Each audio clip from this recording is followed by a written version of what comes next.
Hi folks, welcome to another edition of War Thunder with Enforcer. We're going to be flying the Saipan map today in realistic battles, and we're going to be taking out the P-38G. As soon as I diddle and dwaddle with my ammunition settings a little bit, trying to figure out what I want to fly with and shoot at our friendly Japanese pilots with. And after going back and forth, I'll eventually settle on the ammunition belt for ground targets, which has lots of armor piercing and incendiary rounds. So good to use against our Japanese pilot friends on this map. As you can see, we've got a pretty high complement of bombers with us today. PBJs, B-25s, all of whom, despite what many say in the forums, contribute to our overall success in this map. And there is our P-38G. Isn't she beautiful? Now, before the P-38, there was a U.S. Army Air Corps specification. It was X608, that was sent to all the leading aircraft manufacturers for a new pursuit aircraft, and it called for something that could travel at 360 miles an hour at 20,000 feet, 290 miles an hour at sea level, maintain full power for an hour at 20,000 feet, reach an altitude of 20,000 feet in 6 minutes, and be able to take off and land within 2,200 feet while clearing a 50-foot obstacle. Easy, right? Well, Lockheed was still a relative newcomer to the military aircraft market, and the P-38 was going to be their first high-performance military aircraft and was designed as a long-range interceptor. Now, the men who were most credited for the design of the Lightning were, of course, Hal Hibbert and Kelly Johnson. It was likely they knew that the specifications set forth by the Air Corps wouldn't be attained by a single-engine plane, so they designed one with two engines in the now classic twin-boom design we're so familiar with. The engines were Allison V1710s. They made around like 1,150 horsepower, each spinning three-bladed constant velocity props. And they were coupled with General Electric turbo superchargers for better high-altitude performance, but intercooling would generally hamper the Lightning's performance until it was improved in later models.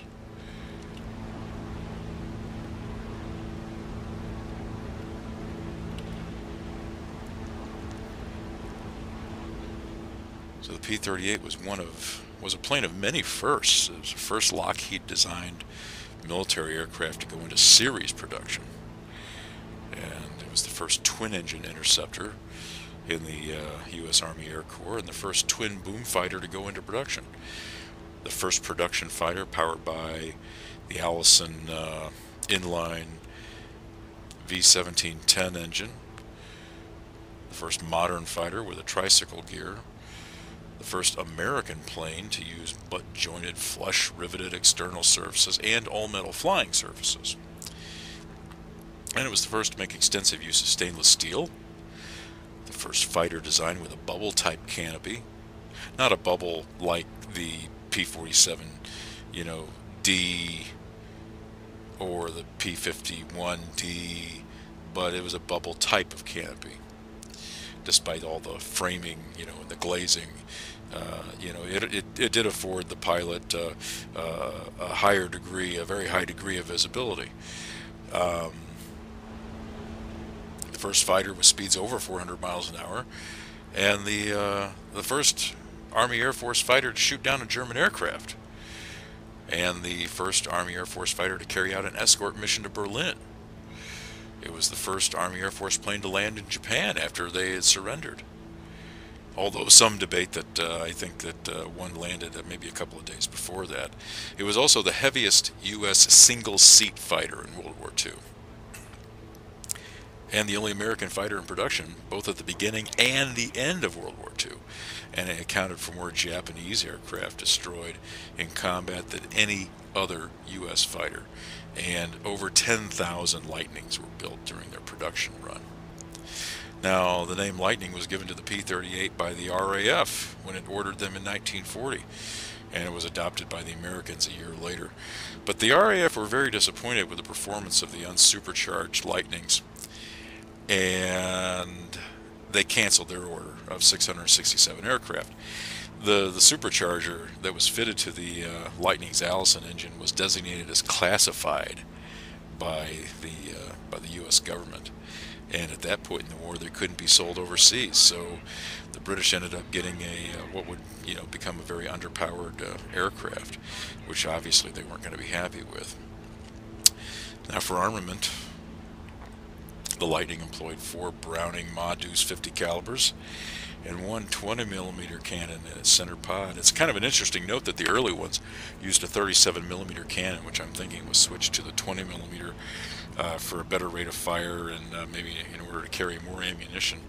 But the combination was certainly effective, guaranteeing all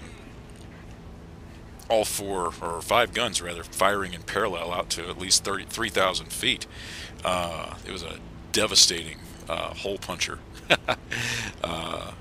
for any enemy aircraft that it came into contact with.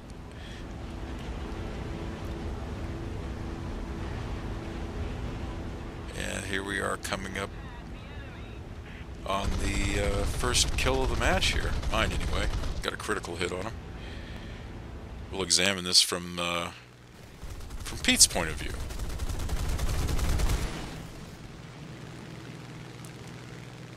There's the critical, and well, things just keep breaking off of the poor man's plane as he goes down.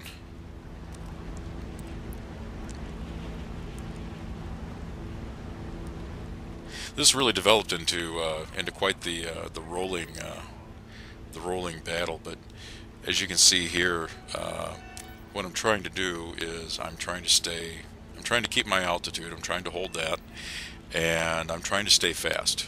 I'm not trying to turn very much, because the P-38 was like most American fighters hit there. It was a heavy aircraft, and it was not the most maneuverable. The Army Air Corps, when it did performance testing on the plane, was not terribly happy with its performance, and specifically said that the climb rate of the aircraft and the high-speed performance needed to be improved, especially in light of competition it would face in the European theater. Overall in-game, though, very playable aircraft as long as you don't try to turn fight everything under the sun.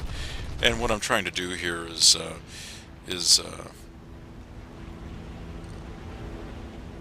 roll into or dive down on the enemy aircraft from a superior height, and come in for a high-speed pass, some sort of sweeping turning pass, and extending a little bit, and trying to regain some altitude so I can wash, rinse, repeat, and do it all over again. And I seem to be firing a little bit late on these guys, which is a little bit of an issue with me and the joystick trying to get shots lined up. Sometimes I'm fairly successful, sometimes not.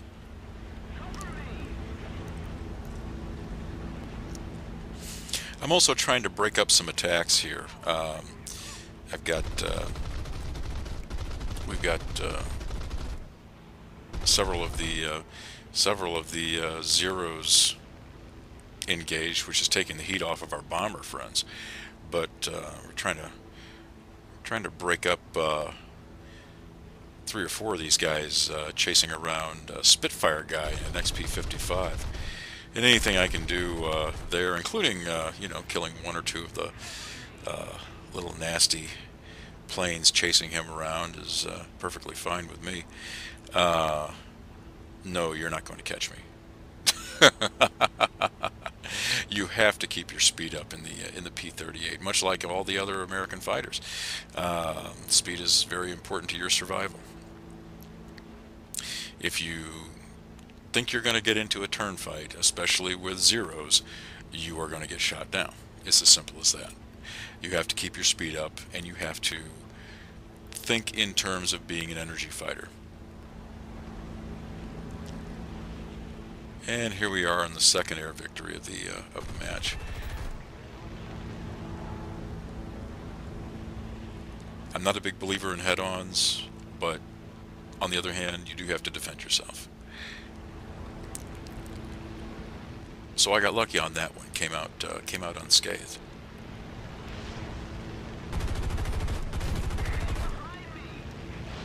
Got a couple hits on me there, but nothing terribly detrimental, nothing terribly destructive. And now I'm getting to a point where I'm going to be running out of options fairly soon because I'm gotten really low, and I'm either going to have to get a couple of kills here. Plus, my cannon just ran out of ammunition. But fortunately, I've still got a little over 900 rounds in the Maw Deuces. And 4 of those firing from the nose of the plane can be terribly effective.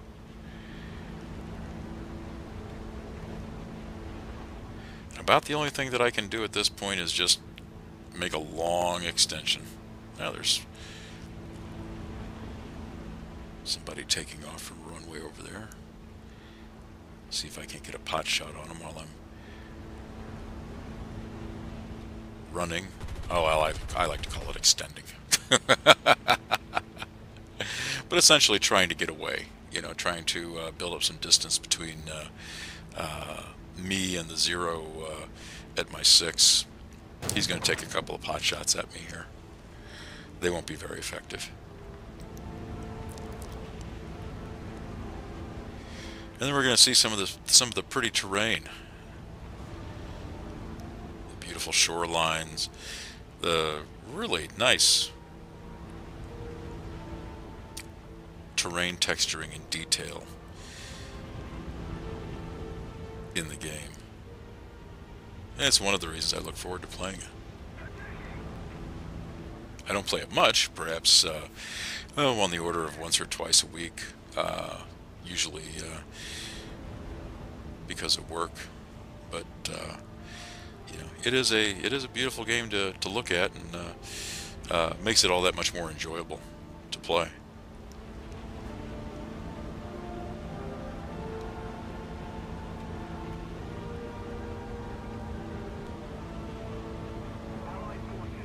I see we've captured Zone A, and now we've won the match.